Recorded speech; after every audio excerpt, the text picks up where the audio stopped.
BRS party కండువ గులాబీ కండువ అనేది అందరికీ తెలుసు. వీళ్ళు పార్టీ మారకపోతే కప్పుకోవాల్సిన కండువ ఏంది?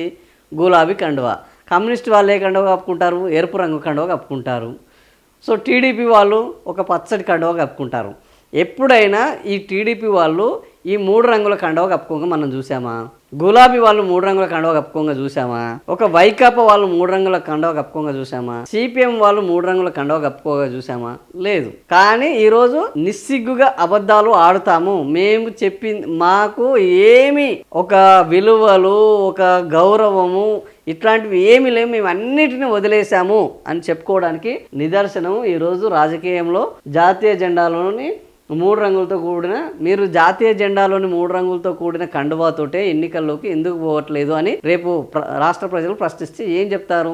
రేపు ఉప ఎన్నికల్లో మీరు బీఆర్ఎస్ పార్టీలో రైతు సమావేశాలు జరిగినప్పుడు ఒక గ్రీన్ కండువ కప్పుకుంటున్నారు. ఒకవేళ నిజంగా కండువ 3 రంగులకు కప్పుకోవాల్సి వస్తే ఎప్పుడు కప్పుకుంటున్నారు? బేసికల్గా ఆగస్టు 15 జనవరి 26 కప్పుకుంటారు. మిగిలిన ఏ రోజులో కూడా పార్టీ కార్యక్రమాల్లో పార్టీ కండువాలు కప్పుకుంటారు, ధర్నాలలో పార్టీ కండువాలు కప్పుకుంటారు. ముఖ్యమంత్రి కలిసినప్పుడు కండువా కప్పుకోవడానికి ఈరోజు బీఆర్ఎస్లో ఉన్న వాళ్ళు ఎవరైనా ఈ కండువాలు కప్పుకున్నారా? బీఆర్ఎస్లో ఉన్న వాళ్ళు ఒక్కరు కూడా ఈరోజు ముఖ్యమంత్రిని గెలవలేదా? బీఆర్ఎస్లో ఉన్న వాళ్ళు ఒక్కరు కూడా ఈరోజు ముఖ్యమంత్రికి తోటి నిధులు కావాలని అడగలేదా? మరి వాళ్ళు కప్పుకొని కండువాలు ఈ 10 మంది మాత్రమే ఎందుకు కప్పుకున్నారు అనే దానికి వీళ్ళు చెప్పే సమాధానాలు అడ్డగోలిగా, ఎక్కడ పొంతన లేకుండా నవ్వితే నాకేంటి అన్న పద్ధతిలో, నవ్విపోదురుగాక నాకేంటి సిగ్గు అన్న పద్ధతిలో వీళ్ళ వ్యవహారం ఉంటుంది. జూబ్లీ హిల్స్లో నేను పోటీ చేయట్లేదు, కాంగ్రెస్ అధిష్టానం ఎవరికి టికెట్ ఇచ్చినా వారి గెలిపే లక్ష్యంగా పనిచేస్తాను.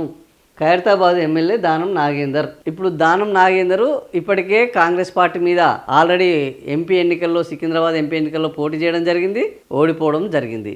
సో ఆయన మళ్ళా కూడా జూబ్లీహిల్స్ ఉప ఎన్నికల్లో కూడా పోటీ చేస్తారు అన్న వార్తలు ఎక్కడికెక్కడ వస్తున్నాయి.